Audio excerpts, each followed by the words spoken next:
Have you ever started a 30-day art challenge and around day 5 or 10 you stopped? You're not alone.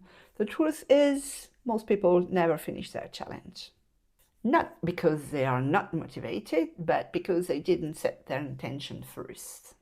In this video, I will share 3 main paths you can take: prompts, freestyle, or lessons, and help you choose which one will fit your intention and actually help you finish and enjoy the process. Let's break it down.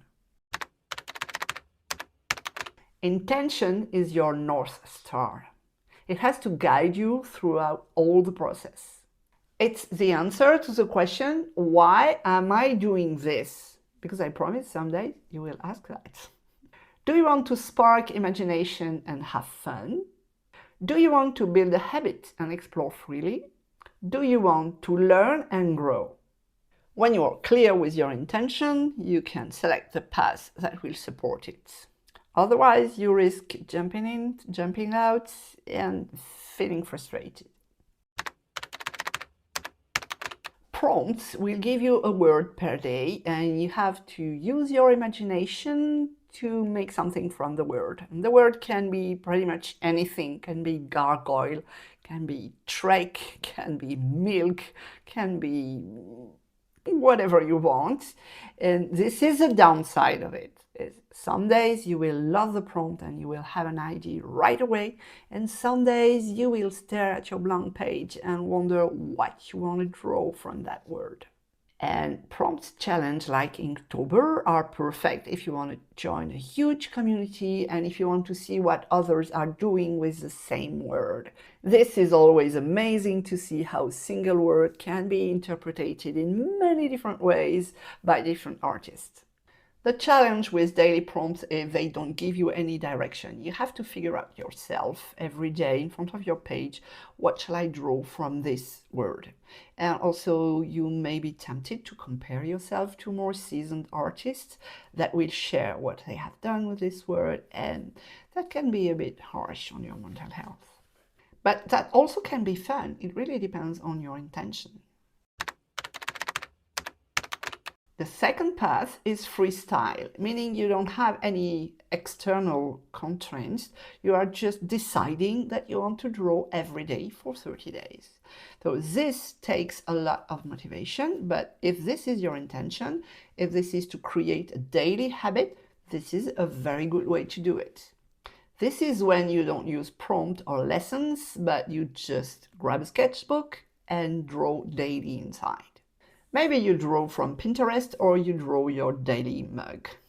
It's up to you. It's a complete freedom. Freestyle is a perfect option if your intention is to create a daily habit and spend more time with your sketchbook. There are no rules, and that freedom can be exciting, but the downside is having too much freedom and not enough external constraint can lead to a quick drop-off. I have filled a complete sketchbook drawing what I saw from Pinterest, and if you want to see that full sketchbook tour, it's somewhere linked in the description below. I love the variety and the freedom, but to be honest, I haven't drawn daily because life happens, and that's okay. I will talk about that later on. The last option is lessons. Instead of a daily word or a creative freedom, you get a daily activity, either a tutorial or a step-by-step technique. Lessons are amazing if your goal is to learn something in a structured way. It can be a specific medium or a topic or a style. I don't know, it depends on the lessons. And this is very good if you want to grow as an artist. Well, every challenge makes you grow, but this one is more structured than the two others. And if you are a beginner, it's the easiest way for you. You don't waste time deciding what to draw. Instead, you can follow along, but this doesn't limit your creativity. What you are drawing or painting from the lessons is uniquely yours because this is your style. This is the path I lean toward too, as a teacher and as a student as well. And I like this structured way of learning with building a sketchbook one page at a time.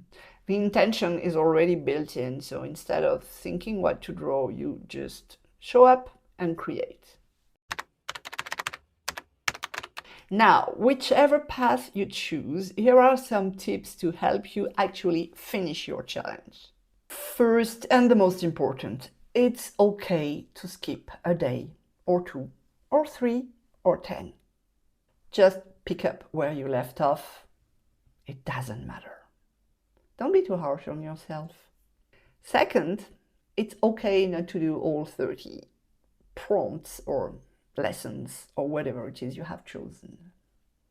Even if you do only 2 of them, that's better than nothing, and you still have learned something. It's still a win.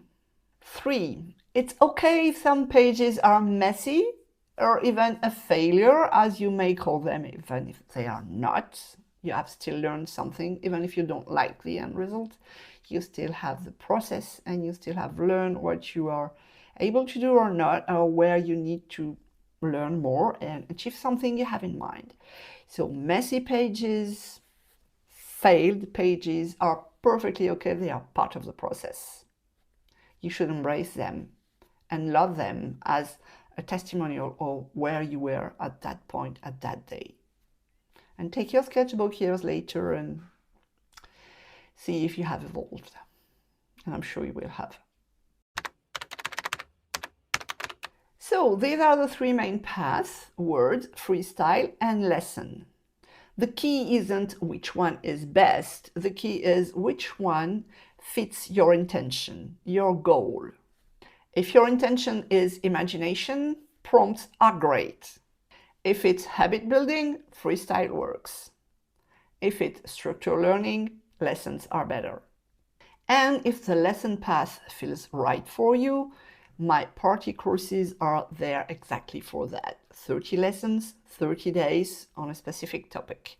The last one I released is Sea Life Party, but we also have birds, flowers, landscapes, pet portraits, and portraits.